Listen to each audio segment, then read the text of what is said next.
What's up, everybody? So here we are yet again with some more stuff on my bench. I'm going to be doing a few more tests with scope shots here.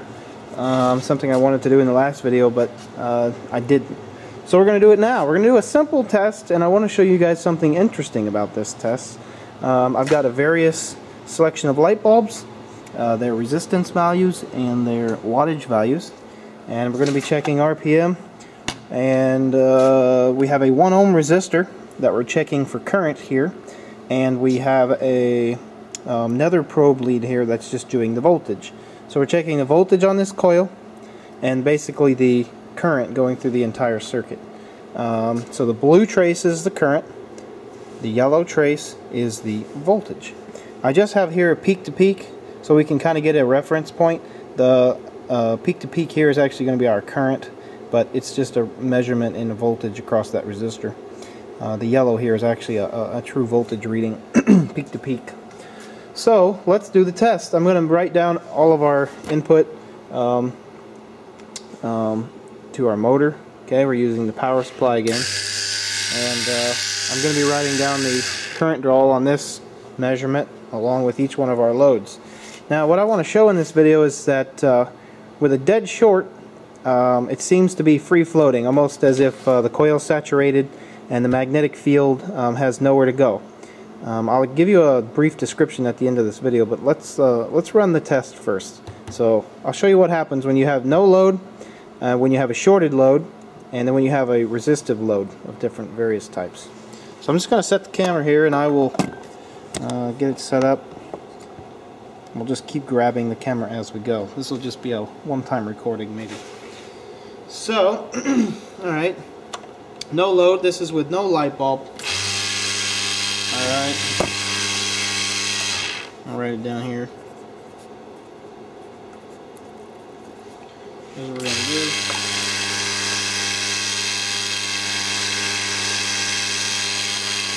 $60.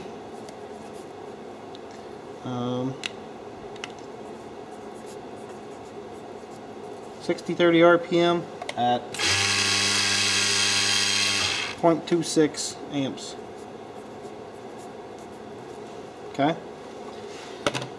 Alright, so now what we're going to do, and the scope shows nothing because we're completely open here.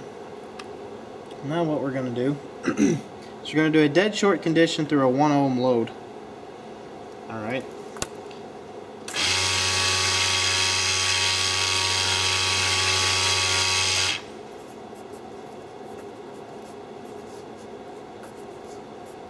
Short through 1 ohm. We're following 0.47,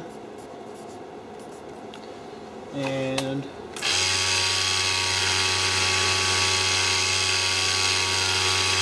we're at 5650 RPM.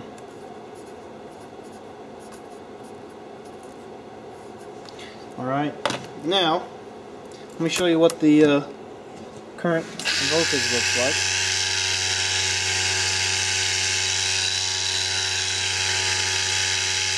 Okay. So if I disconnect the load, you can see we have all of our voltage, which is about 240 volts peak to peak, and no current. When we are across the 1 ohm load, we basically have no voltage and all of our current. Alright, so now we're going to basically drop in these bulbs and see what happens, one at a time. So here's a 7.5 watt.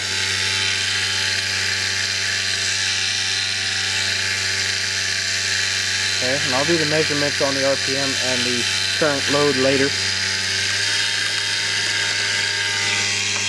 Now we're going to do the 40 watt.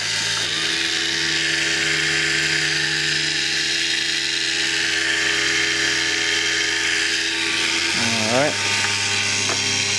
Now let's do the 60 watt.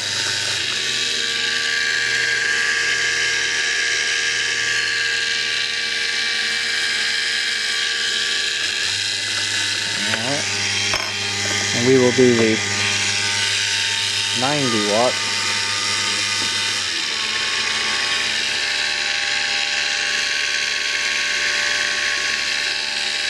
Get the voltage reading there.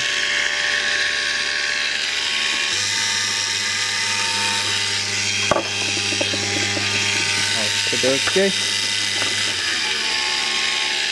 This is the 100 watt.